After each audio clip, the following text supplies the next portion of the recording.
Si tu es béninois, c'est que tu as déjà mangé du atassi ou wanché dans d'autres zones du Bénin une fois dans ta vie. Mais est-ce que tu connais l'histoire derrière ce plat dont tu raffoles comme moi? Stay tuned.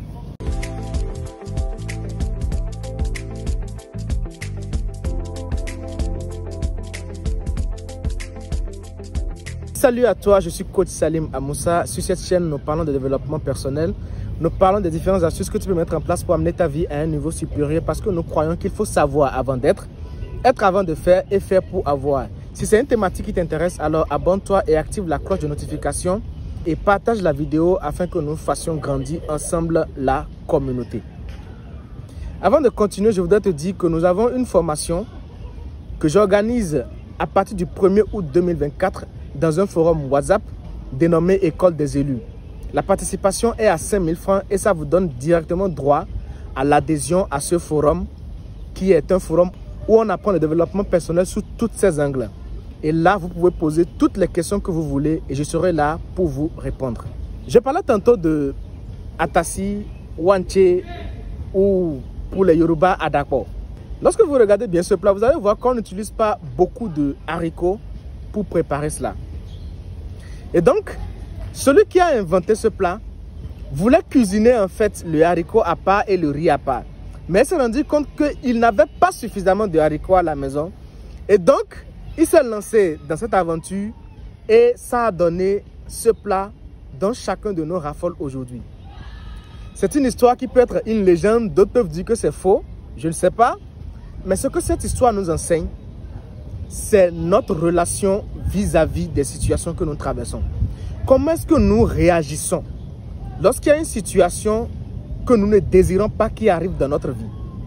Vous savez, lorsqu'il y a une situation négative qui arrive, il y a deux manières de réagir. La première manière, c'est de se plaindre de la situation, de commencer par se morfondre, de rentrer dans une dépression qui ne dit pas son nom. La deuxième manière, c'est de se dire, ok, voilà la situation qui est là. Qu'est-ce qui peut en être la cause? Si j'arrive à détecter la cause, quelle est ma part de responsabilité dans la cause?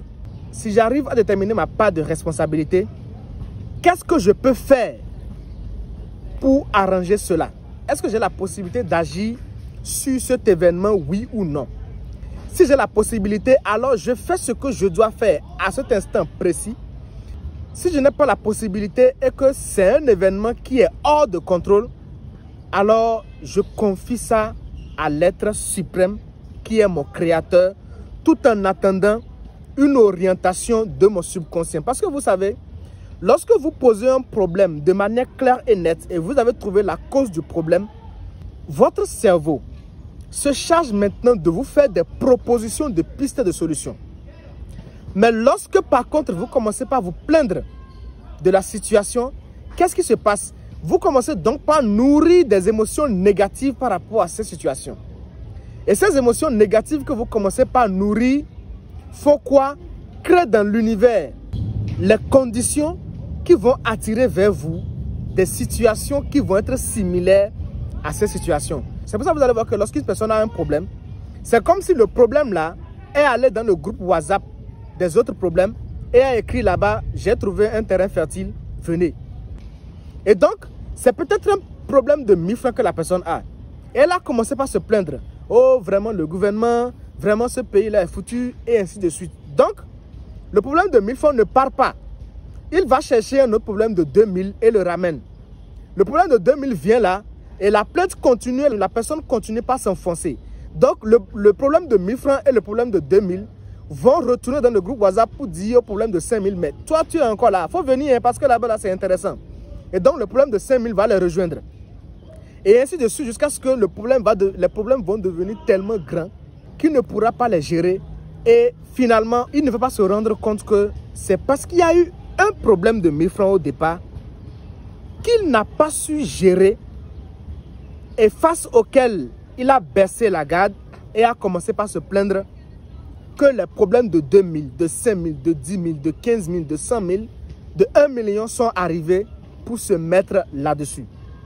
C'est pour ça en Yoruba, il y a un proverbe qui dit « Lorsqu'un petit problème te met à terre, tous les autres vont venir le rejoindre. » Donc, il est important pour chacun de nous d'adopter face à des situations que nous ne désirons pas une attitude positive qui lui permette de pouvoir affronter la situation avec sérénité et de régler le problème pour que les autres problèmes, 2 000, 5 000, 10 000, 100 000, 1 million, ne viennent pas se mettre au-dessus de celui qui est déjà là.